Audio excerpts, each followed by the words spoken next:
Disclaimer. Everything I say in this video is already in the public domain through at least one or more news outlets. If I do accidentally make any accusations in this video, the crimes committed are alleged and not tested in court. Also, as a side note, there's going to be a lot of text in this video, so maybe watch it twice, once audio only and then the second time you can pause and read everything, because I'm not going to repeat it word for word. This is done in the interest of saving your time. At the end of this video, I included a video of carte blanche that I edited down from 13 minutes to 3 minutes. You can find the original on YouTube. I thought including it can give you a look at the problem from a different angle. January 2023 marked 15 years of load shedding in South Africa. Load shedding is when our energy supplier Eskom cannot meet demand, so they compensate for this by literally shedding customers off the grid. This is done on a schedule that's on rotation, and there are multiple schedules depending on the severity of the load shedding that's being implemented. Now, for most of us, we grew up without load shedding, but it has marked my entire adult life, and it always comes out of the blue. The schedules you're given aren't reliable because you never know when things are going to get better or worse.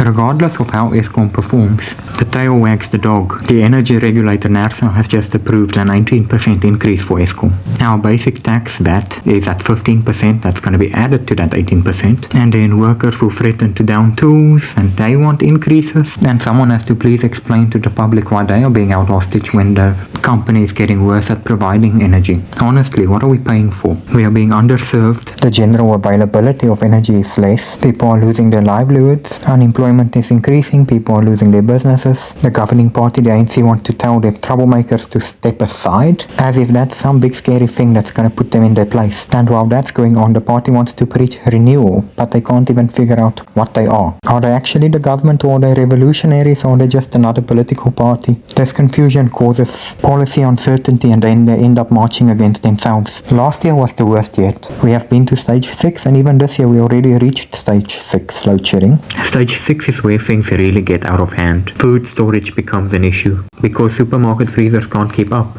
Farmers and municipalities can't pump water. And even if cell phone towers have batteries, the batteries run out before the power comes back on. And excuses can be as lame as, oh, the coal's wet and therefore we can't burn it. Have you ever heard of a roof? I'm pretty sure every civilization on this planet, including the uncontacted ones, have that technology. The culprits are known, especially in the leadership roles of the company, whether it's in the organizational structure of the company or if it's a supply issue with the coal. The evidence is public of coal yards buying coal from truck drivers meant to deliver the coal to Eskom, and switching out the coal with cheaper, lower grade coal that will not meet the heat threshold to produce electricity in that particular plant. This can damage the power plant, and we know this damage is deliberate because in some cases there are rocks painted black sold as coal to Eskom. This obviously causes more breakdowns, which causes more load shedding. And then, depending on the severity, the president might cancel some kind of international trip. The first time this happens, sure, it looks good. It looks like you're taking the initiative. A quick visit to Eskom's headquarters isn't exactly a policy change or an announcement of a new power plant being constructed or anything tangible that's going to make a real difference on the ground. Meanwhile, businesses will continue to struggle. Pulling in investors to build factories to manufacture locally will be an issue. Coal yards are going to continue selling coal that doesn't belong to them. Transport companies are going to suffer because they're being held accountable for the coal yards crimes. It's going to be very difficult to find a new CEO for Eskom because the last guy that resigned was poisoned. And so are the days of our lives. In the words of Trevor Noah, the world goes this way, South Africa goes that way. South Africa is going to continue receiving these updates of how many power plants are either down for maintenance or currently suffering a breakdown.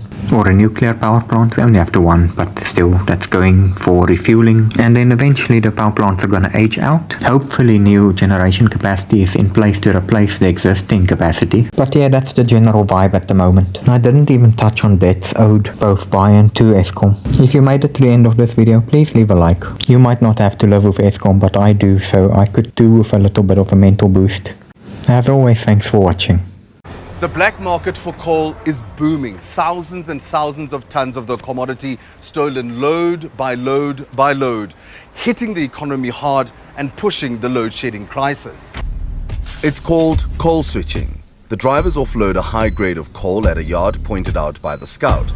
They then load a low grade of coal instead, usually under the cover of darkness. I say once I finish the deal, then I give you something.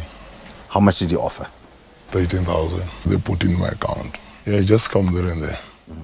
No overhead costs, no maintenance costs, no fuel costs. Using his employer's truck, he sells a load of coal he doesn't own to a third party. He just pockets the money. After weeks of interrogating the evidence, Day is confident that the case is watertight.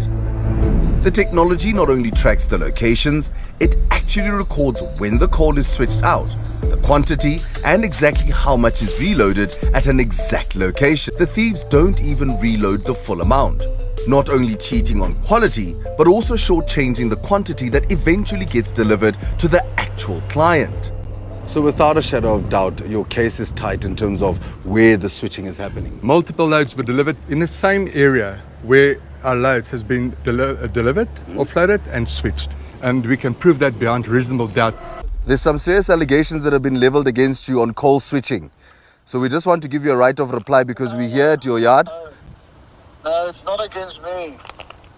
Who is it against? The guy that's supplying me with coal, I'll phone him so that he can come to me. Yeah, but this is your yard. You must also come answer. Yes, I will. Okay, must we wait for you here? I'm not stealing coal. Okay, then come, let's talk. Let's talk. He's dropped the phone. We never went into your yard, Clarence. Hey, my people told me what you did, man. We're standing outside. And then speaking to everybody like you want. We're standing outside. Now you're making my name bad by my clients. Clarence. I'm not even the one who's stealing coal. Clarence, listen, So who are you listen. to make my name bad? Listen, Clarence, we're not making your name bad. Trucks came here, they switched coal. We've got the evidence, we've got the data, we've got the GPS locations. So don't tell us that we're making your name bad. The second location leads us to Jaco Venter. You might remember him from our 2019 coal theft investigation. When he spotted the cameras, he ducked inside the office. Oh, Jaco Venter. So he's ran away and closed the door now. He's closed the blinds. Jaco, come Jaco, don't hide from me.